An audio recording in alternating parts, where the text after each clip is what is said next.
to talk to you guys about technology today. I'm actually going to talk to you a little bit about history. I'm going to talk to you a lot about culture. And I'm going to talk to you a lot about people. I figure the rest of the week is about technology, and so you can sort of pick up on that.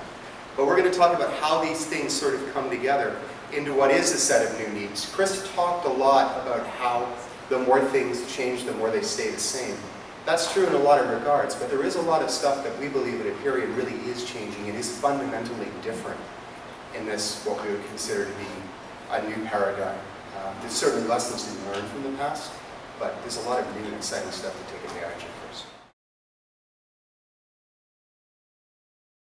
We're living in this world today where a lot of things are kind of interesting and happening. The devices themselves have gotten a heck of a lot more smart, intelligent, useful, capable. The users that are interacting with them are no longer doing it the way they used to do. They're doing it in a brand new environment, in a brand new way. And these trends called consumerization of IT and bring your own device, they're really important, but they're actually a phenomenon of something that's happening even at a lower level. And the fact of the matter is I have choice now where I didn't have choice before. There's another interesting data point on here too, and that's the fact that 75.5% of the US workforce in 2013 are going to be considered mobile workers. That's a statistic from the US Department of Labor.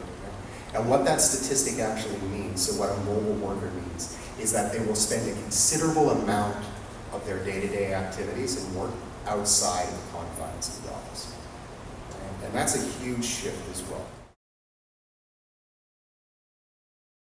We're now starting to see companies change because companies are nothing more than a collection of individuals. And we're seeing the values change of the individuals. We're changing their relationship, the change in the relationship to one another, the change in the relationship technology. And all of that affects very much how companies are structured and how they need to get in front of things. The knowledge worker is going to say, I'll decide what the best choice is for me to solve this problem. I'll decide the right thing that I need in order to get the job done.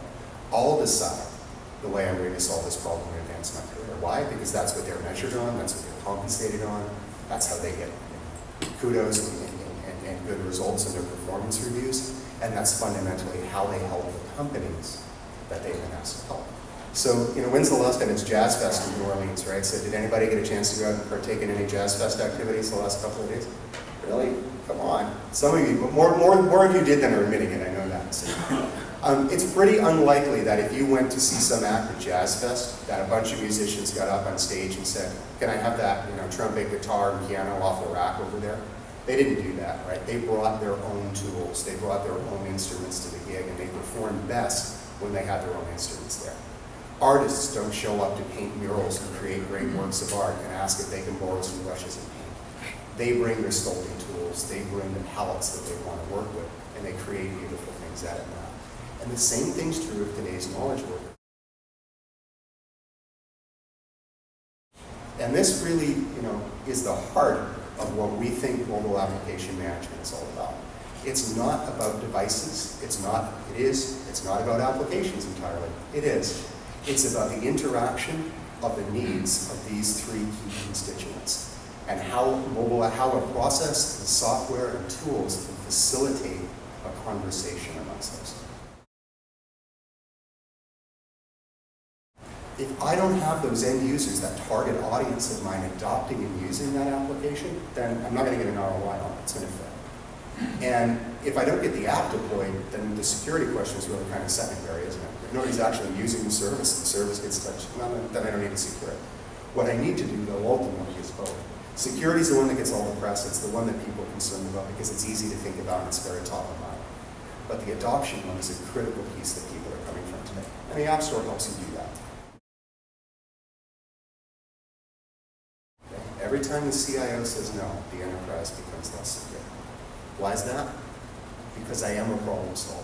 Because just because you said no to me doesn't mean the problem's gone away. It doesn't mean that I don't still have to get my job done. And if you're not facilitating me doing that, then I'm going to find a way around it. And now I'm going to do it without your visibility, without your purview, and without your ability to control it. Does that cause a problem for the enterprise? It absolutely does. if you remember anything from this presentation, it's that it's really about the shift in IT getting into the whole concept of how do I help enable workers to get into that self-service kind of mode. And how do I do things like create good single sign-on environments? How do I manage the full life cycle of the app? How do I wrap the security of those applications so I have separation of duties? I don't want to have to trust my app developers to set my security policies. I should be able to separate that. And I should be able to have good IT governance and control separate from the development of the app. And I should be able to dovetail those things together.